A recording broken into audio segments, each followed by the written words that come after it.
Hello. Hello. How you doing? So I interviewed President Obama last week, and I'm very eager to interview another president. So. That's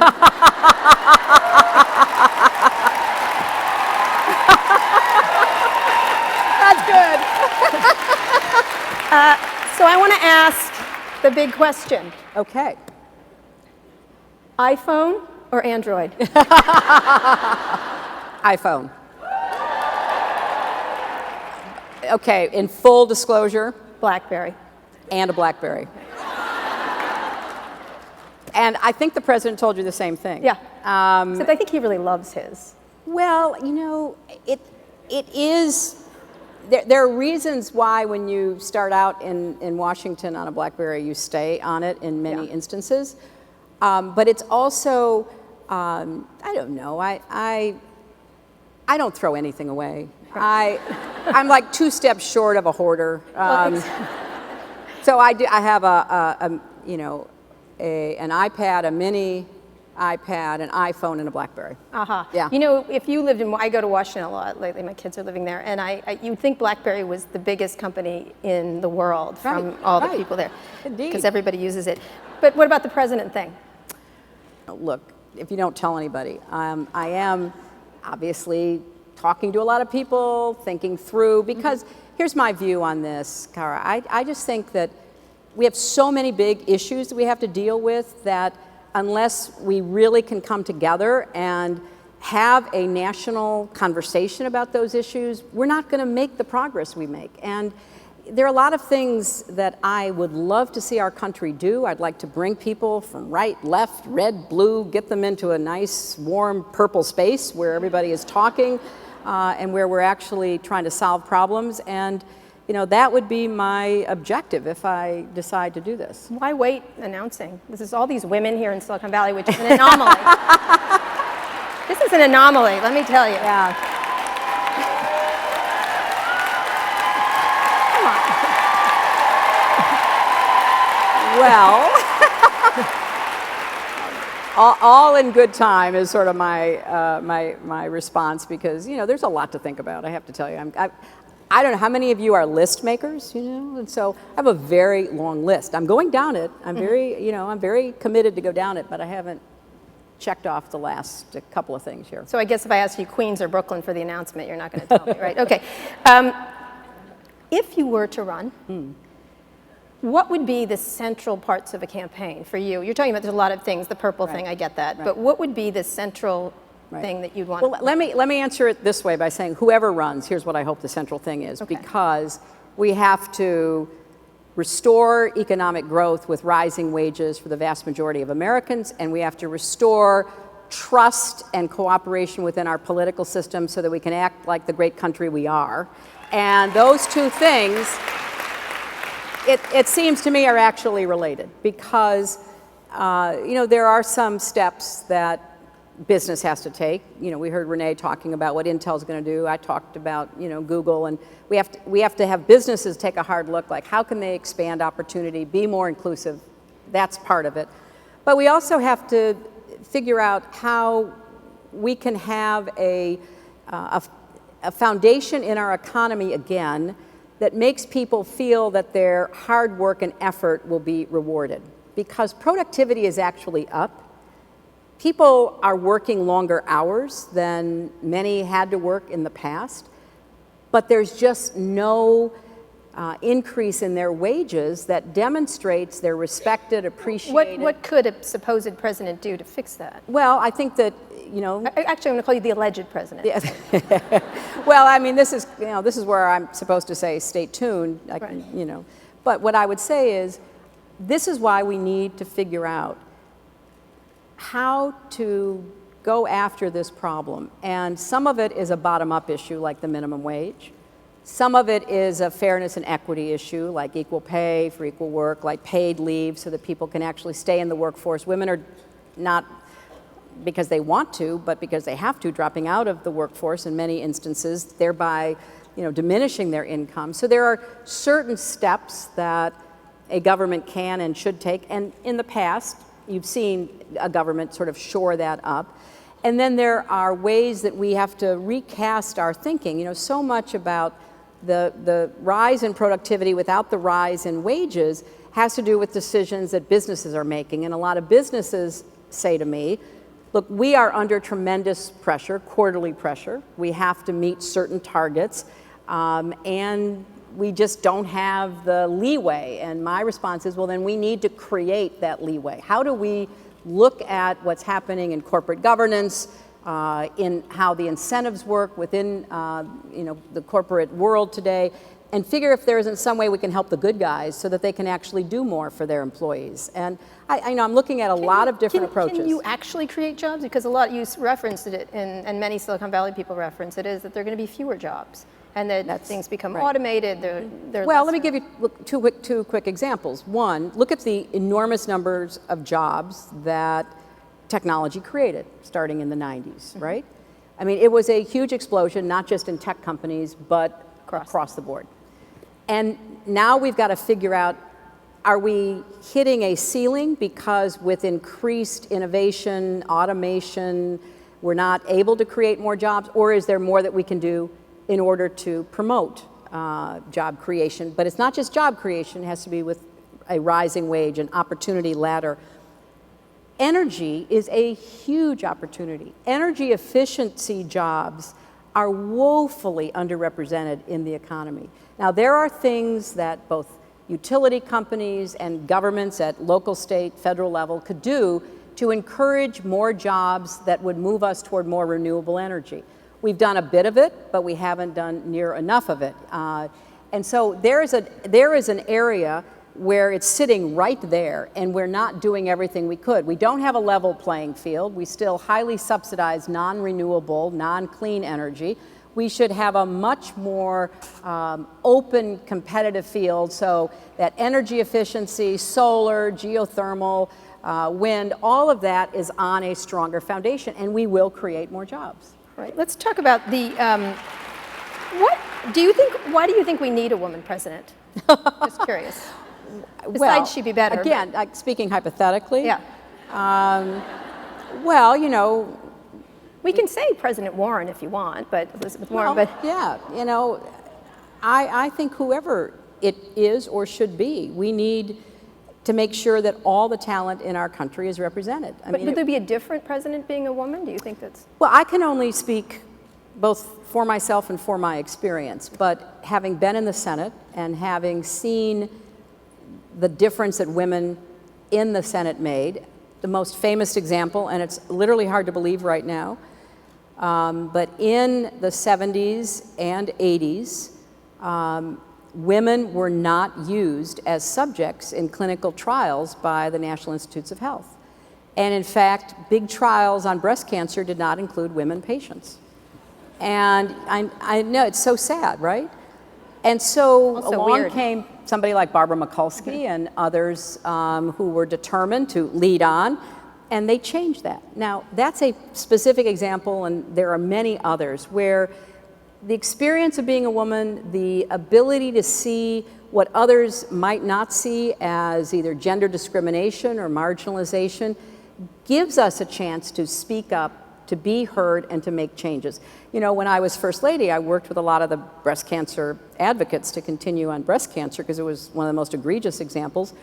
And we kept seeing how research for the causes, prevention of breast cancer kept being cut. And so I worked with a lot of these advocates, and we put a breast cancer research program into the Defense Department budget because it wouldn't be cut.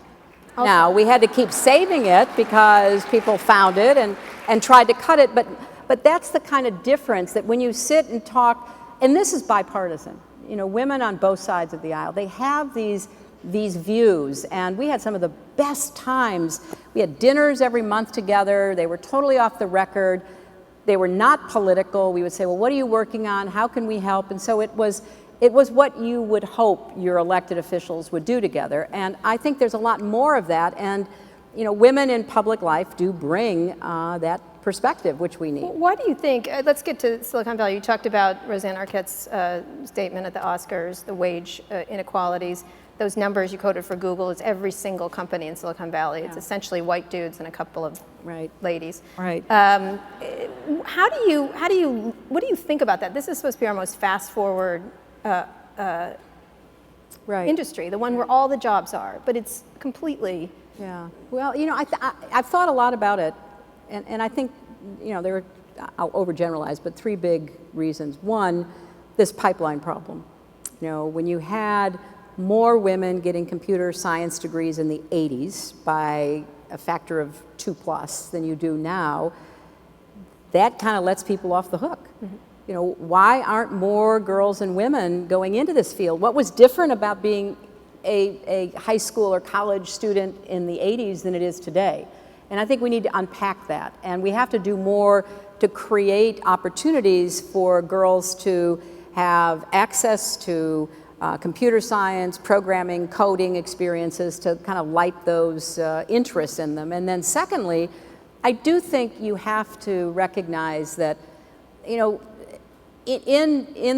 technology, which has just exploded over the last 20 years, it's been a very almost Wild West environment. And I think a lot of women find that distasteful, unappealing to be in a situation sort of resembling a locker room in some ways, where you just feel like it's hard to get your voice in. It's hard to be heard. It's like that classic tale where you say something in a meeting and nobody pays attention, and then 20 minutes later a man says it and everybody thinks he's a genius. And I've had that experience a lot of times. And you just have to, you have to kind of gird up, and you therefore need support systems like the Watermark or like this conference, because it's not easy if you poke your head above the parapet if you're in technology, politics, and a lot of other areas. And the third thing is I think that, companies should be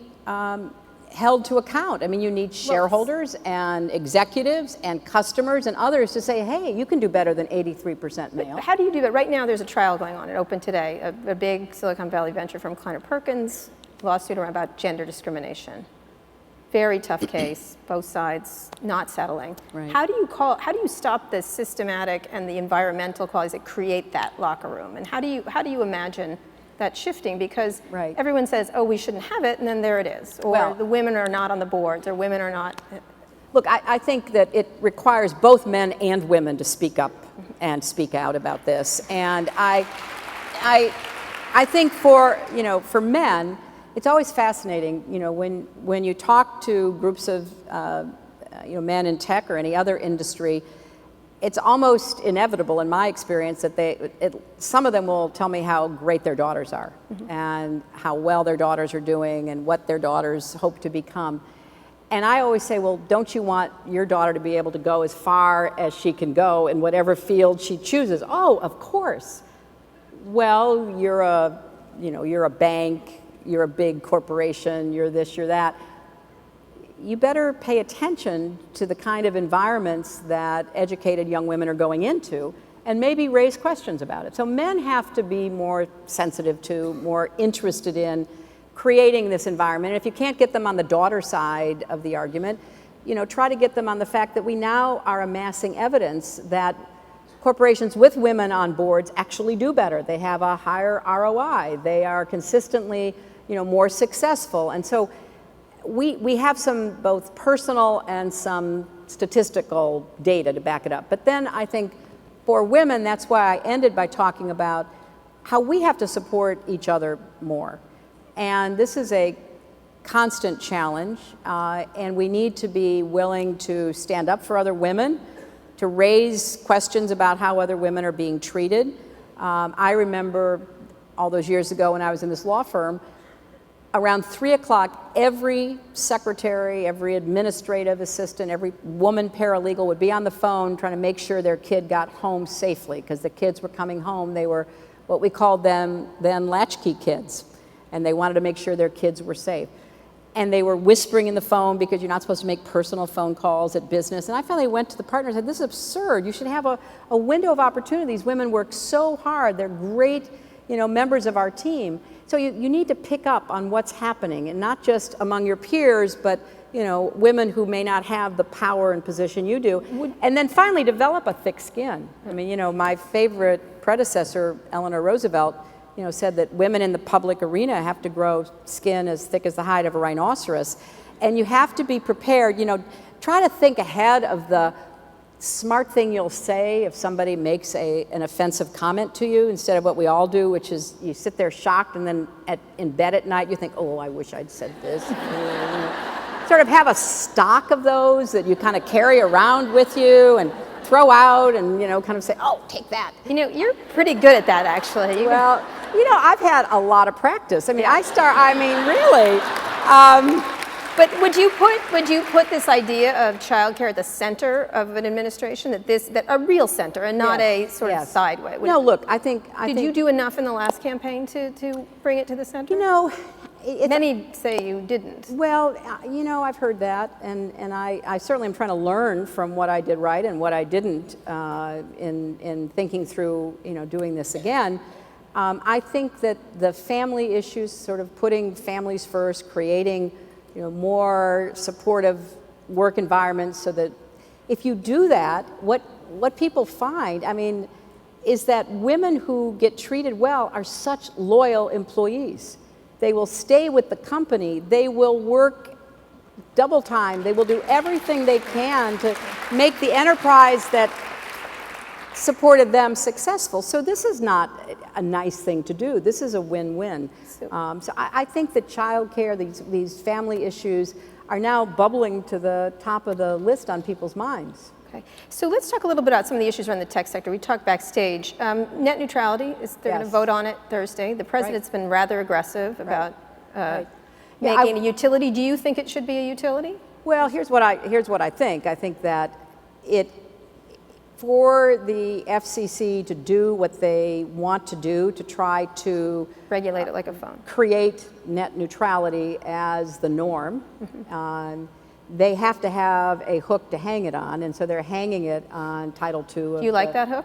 Well, it's the only hook they've got. I don't know but what hook would you like? Because your husband's administration and the Bush administration before were much hands-off in that regard. Well, you see how things develop. It wasn't really a threat until relatively recently. I think I gave my first statement about net neutrality about 8 or 9 years ago, and we know how important it is because of concentration and the industry and the like. But I think that if there were another hook, it would come out of a modern 21st century telecom technology act, and we don't have that, and we're not likely to get it. Should this vote happen that way? Oh yeah, absolutely. No, would you vote for that? Yes, I would. Right. Yes, I would. That act, but what about the one the FCC is about to? I would vote for net neutrality because, as I understand it, it's Title II with a lot of changes within it in order to avoid the worst of the utility regulation. So it's a foot in the door. It's a value statement. I think the president is right to be up front and out front on that, but it's not the end of the discussion. We need to do more about how the spectrum is allocated. We need to do more about how we incentivize more competition in broadband. We need to figure out how to treat connectivity as a infrastructure development. There's a lot of other aspects, so it's not just net neutrality standing alone, end of debate, and that should be part of a really smart legislative endeavor, but I don't think people believe that can happen in the short term. Okay. What about encryption? Right now, Apple and Google are fighting the government. Right. Do you have a side in this? The president was sort of, I was for it until I was against it kind of thing. Where do you feel on encryption? Do you feel these companies should be able to encrypt these phones? Well, I think that you have a classic hard choice. I wrote a book called Hard Choices, and it's not a dodge or a feint, because I think that what we're missing is people are kind of in their corners arguing about liberty versus security, instead of saying, look, we all want to have privacy for the end user. That's what the companies are responding to. They're trying to be able to tell their customers, we're going to protect your data. But we also don't want to find ourselves in a position where it's a legitimate security threat we're facing, and we can't figure out how to address it because we have no way in to whatever is holding the information. And we also are not operating in a vacuum. We know that other countries are taking their own steps to, monitor the internet, control the internet, which we're not. But what we've got to figure out is how you get the right balance. So encryption is a part of protecting people's legitimate right to privacy. How would you address Google and Apple if you were the president? Well, I've talked to some of the leaders in technology, some of the executives of these companies, and I think that's the way to start, not a real conversation where we say, look, here's our problem. If you were sitting in my seat, if all of a sudden some president said, okay, Mr. or Miss X, we want you to be the head of the counterterrorism or the new cyber warfare, something that takes advantage of your expertise. So you're sitting in these meetings that the president and I and others have sat in, and we can see the sequencing where we know people are in contact and where we have both human intelligence and some technology enabled intelligence, and we know there's something going to happen, and we're trying to figure out how to get through the door that has been locked. So I think the conversation, rather than, you don't understand privacy and you don't understand security, ought to be, okay, let's figure out how we're going to do this. So I don't have the answer. I would be the first to say I don't have the answer. I think there are really strong, legitimate arguments on both sides, and what I would like to see is more of the kind of brainstorming that I've had the good fortune to do. Another issue of contention was the NSA. Would you throttle back the NSA in the ways that President Obama had promised and then hasn't come to pass? Well, I think the NSA needs to be more transparent about what it is doing, sharing with the American people, which it wasn't. And I think a lot of the reaction about the NSA, what people felt betrayed. They felt like, wait, you didn't tell us you were doing this, and all of a sudden now, we're reading about it on the front page, and we're getting hammered by our customers and by, other countries that I would say very hypocritically are going after our companies because, I know for a fact that there's not a country out there that doesn't do anything they can do to get an advantage. And they do things we would never do, like industrial espionage, like stealing intellectual property. And so there's a lot that's going on in this space. And so when you say, well, would you thrive? I mean, the NSA has to act lawfully, and we as a country have to decide what the rules are. And then we have to make it absolutely clear we're going to hold them accountable. And what we had, because of post 9/11 legislation, was a lot more flexibility than I think people really understood and was not explained to them. And I voted against the FISA amendments in 2008 because I didn't think that they went far enough to kind of hold us accountable in the Congress for figuring out what was going on. By flexibility, you mean too much spying power, really? Well, yeah, but how much is too much and how much is not enough? I mean, that's the hard part. I mean, I think if Americans felt like, number one, you're not going after my personal information, the content of my personal information, but I do want you to get the bad guys, because I don't want them to use social media, use communications devices invented right here to plot against us. So let's draw the line. And I think it's hard if everybody's in their corner. So I resist saying, it has to be this or that. I want us to come to a better balance. Do you think Edward Snowden was a traitor in revealing that? I can never condone what he did. And I think he stole millions of documents.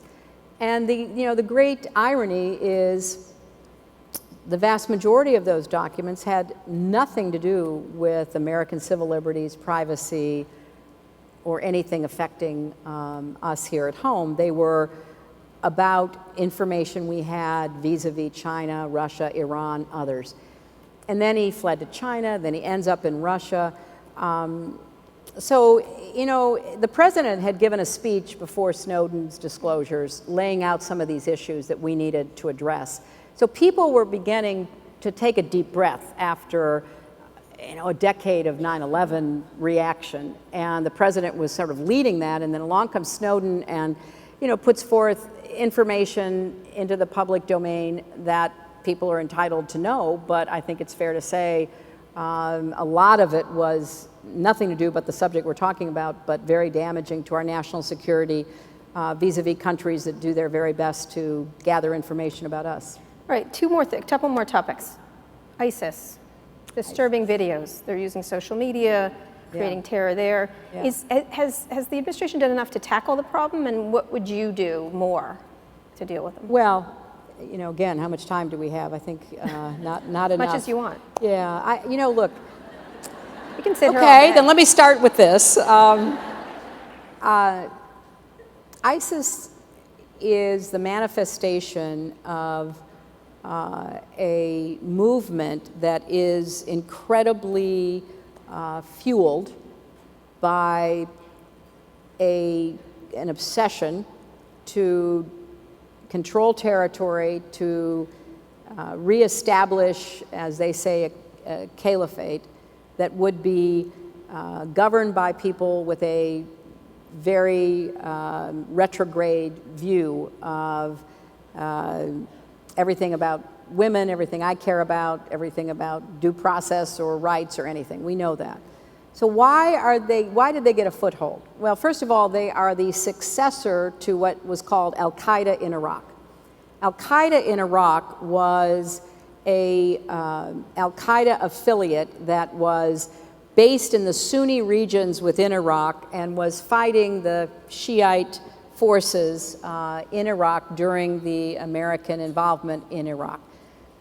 They were so brutal at that time that it provided the opportunity for a lot of the Sunni tribal sheikhs and community leaders to band against them, to come together to try to drive them out of Anbar province and out of the Sunni-dominated regions.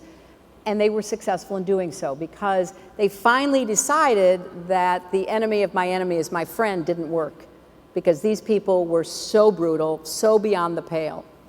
So they effectively squashed them, and then the United States turned over Iraq to the elected leadership of then Prime Minister Maliki, and he proceeded to alienate all of the Sunni leaders and citizenry, purge the army of Sunni officers, generally behaved in a sectarian, exclusive, oppressive way. And so these shoots that had been suppressed began to pop through the surface. Meanwhile, next door in Syria, you have all kinds of extremist groups taking advantage of the vacuum there, and one of them morphed into ISIS and was able to recruit former officers in the Saddam Hussein army, as well as foreign fighters, as well as very hardened combat experienced jihadists, and were able to gather up a lot of resources by breaking into banks and stealing everything in them, by stealing oil and selling it on the black market, et cetera. And they did something that up until now no other extremist group has done as effectively, and that is use social media. So all of a sudden it wasn't just like, oh my gosh, those people are killing each other over there again. It was, oh my gosh, they're threatening us. They are recruiting kids from United States, Canada, Europe, elsewhere.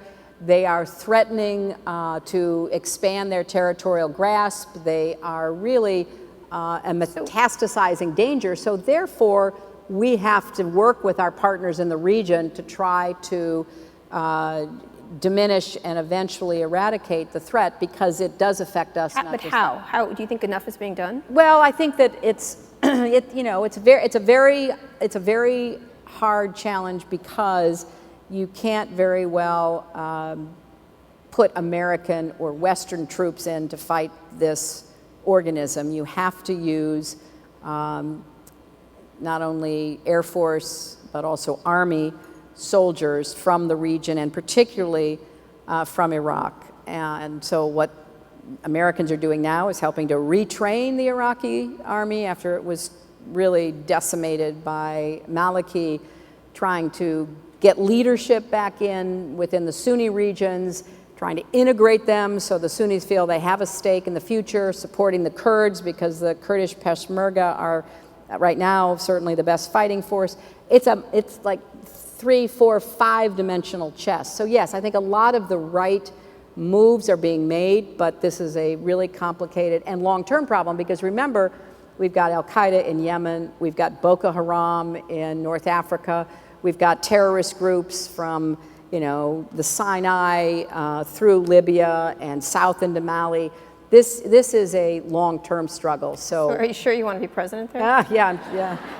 Well, every time has its own problems. So that's these true. happen to be some of ours. Two more very quick questions. If you could wave a wand to change anything about this country, what would it be?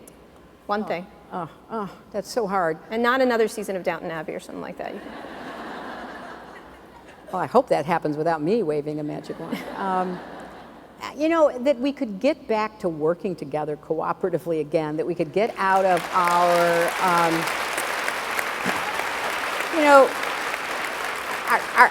mindsets, our partisan bunkers. We've come so far. We still have lots to do on ending, sexism and racism and homophobia and all kinds of, really bad issues that we've had to confront, and we have work still to do, but, we're making a lot of progress, but nobody wants to associate with anybody who doesn't agree with them politically. I mean, you can't have a conversation. People won't listen to each other. They listen to different media, and those different media tell different stories about the very same thing that you're watching unfold in front of your eyes. You cannot run a great country like that. And this is the greatest country, and we need to start acting like it and working like it again. Do you think you've become less polarizing? Because obviously I think I have. I mean, I think that, I was a little bit surprised. I mean, when I was First Lady of Arkansas, I worked on a lot of really controversial issues in education and health. And I worked with people across the aisle, worked with people of different philosophies, because within the Democratic Party in those days, there were lots of very conservative Democrats. And then I go to Washington, and all of a sudden, it's considered just an incredible shock that somebody like me, who's been an advocate, been involved in so many movements for so long, would actually have an opinion about something like health care for everybody or whatever it might be. So I think there was some back and forth there that I had to understand better, and I've certainly tried to do that when I ran for the Senate. That was something that I stressed. And when I worked in the Senate, I was very much somebody who would work across the aisle, look for opportunities to do that. Because I don't think I have all the right ideas. I don't think my party has all the right ideas. I think there are good ideas in lots of places. But if you don't talk to each other, you don't listen to each other, and in Washington, you don't spend time with each other because you fly in, you vote, and then you fly out to go raise money. And I'll just end with this because I know we're running out of time. I was so proud of my friend, Patty Murray, the senator from Washington, who when the government was shut down a year or so ago, she was the chair of the Budget Committee. And so they shut the government down, and then they reopen it, but they basically say we have to pass a budget. And they turn to Patty and they say, okay, well, you're the chair of the Budget Committee, go work out a budget. So Patty worked with Paul Ryan, the former vice presidential nominee for Mitt Romney, congressman from Wisconsin, and they actually talked to each other. They didn't show up at a big conference table with phalanxes of true believers on each side of them, with notebooks filled with argumentation. They had breakfast together. They had lunch together. They'd sit and talk about what each of them wanted, knowing that they couldn't agree on giving each other everything, but how could they make enough decisions to reach a consensus? And they did.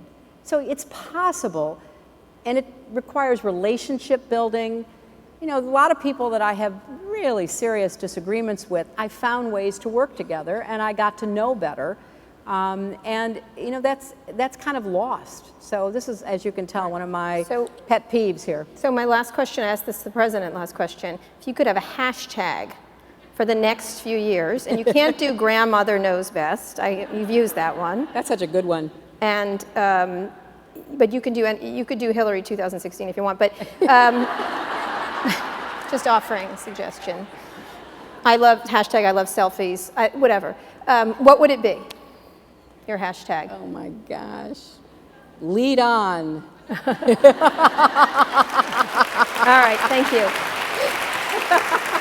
Thank you. That was great. Thank you. Thank you all.